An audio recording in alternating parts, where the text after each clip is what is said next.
رمضان، اے اللہ رمضان کے مہینے کو ہم سب کو پہنچائے. تو ہر وقت جو ہے یہ بات یاد رکھیں، یہ دعائیں گویا ہماری زندگیوں کو محفوظ کرتی ہے. کیا کرتی ہیں؟ ہماری زندگیوں کو محفوظ کرتی ہے. اسی لیے کہتے ہیں کہ خدا کی نعمتوں کا شکر یہ ہے کہ جون سی بھی نعمت ہم کھاتے ہیں یا خدا کی جون سی بھی نعمت استعمال کرتے ہیں، اس وقت اگر ہم دعا پڑھ لیں گے تو خدا کی ان نعمتوں کی شکر گزاری ہو جائے گی، خدا کی ان نعمتوں کی شکر گزاری ہو جائے گی. اور یاد رکھیں اللہ تبارک و تعالیٰ کا اصول بھی یہی ہے، اور اللہ نے قرآن میں بھی یہی کہا لَإِن شَكَرْتُمْ لَأَزِيدَنَّكُمْ، اگر تم نعمتوں کی شکر گزاری کرو گے تو اللہ تمہاری نعمتوں میں اضافہ کرتا جائے گا، اللہ اضافہ کرتا جائے گا. لوگ کچھ نہیں دیں گے آپ کو. یاد رکھیں لوگوں کا حال تو یہ ہے کہ آپ کے مرنے کے بعد ہر نفس کو موت کا مزہ چکھنا ہے.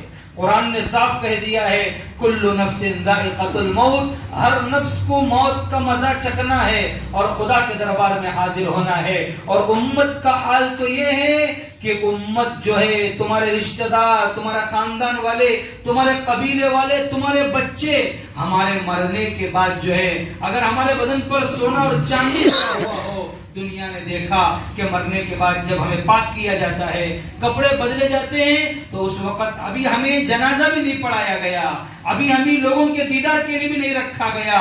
لوگوں کے دیدار سے رکھنے سے پہلے دنیا کا حال تو یہ ہے کہ دنیا ہمارا سارا کچھ کھینچ لیتی ہے.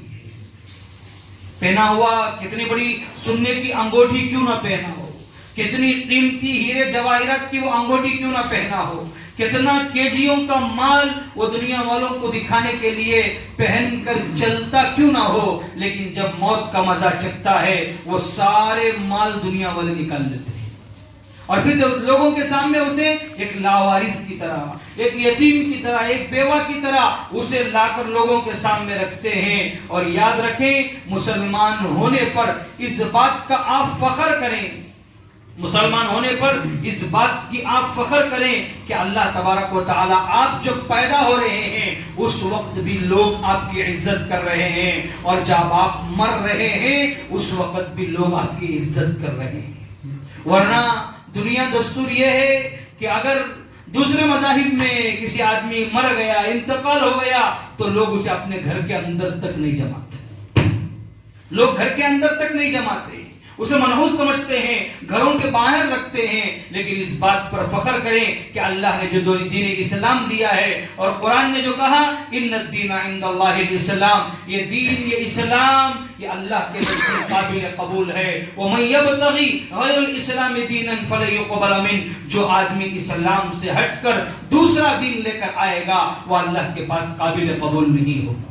اپنے آپ میں فخر محسوس کریں، اپنے آپ میں خوشی محسوس کریں اور اس بات پر خدا کا شکر ادا کریں کہ خدا نے آپ تمام کو، ہم تمام کو آپ صلی اللہ علیہ وسلم کی امت میں پیدا فرمایا. اور پیدا فرمانے کے بعد اسلام کے جو 5 ستون ہے اس میں سب سے پہلا ستون کہ ہمیں دلوں میں یقین پیدا کرنا ہے کہ اللہ کے علاوہ کوئی عبادت کے لائق نہیں ہے. اور زندگی میں جس چیز کا بھی سوال کرنا ہے وہ کس سے کرنا ہے؟ خدا کے پاس سے سوال کرنا ہے. تو کوئی بھی چھوٹی سی چھوٹی چیز کیوں نہ ہو. صحابہ کی زندگیاں ایسی تھی کہ صحابہ کا اگر جوتے کا تسمہ بھی ٹوٹ جاتا وہ صحابہ اپنے جوتے کا تسمہ بھی خدا کے پاس مانگتے، خدا کے پاس سوال کرتے.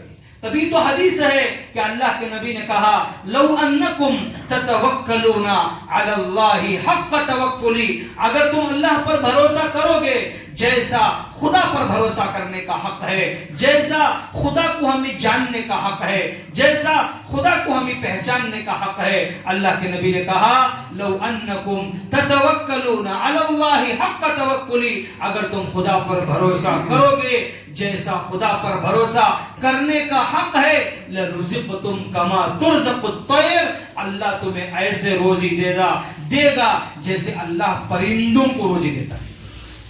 کیسے روزی دیتا ہے؟ پرندوں کو روزی دیتا ہے. حدیث میں آگے مثال پیش کیا تغدو خماسا وتروح بطانا، کہ پرندے کیا کرتے ہیں؟ صبح سویرے خالی پیٹ نکلتے ہیں لیکن جب شام میں واپس ہوتے ہیں تو ان کے پیٹ کیا ہوتے ہیں؟ بھرے ہوئے.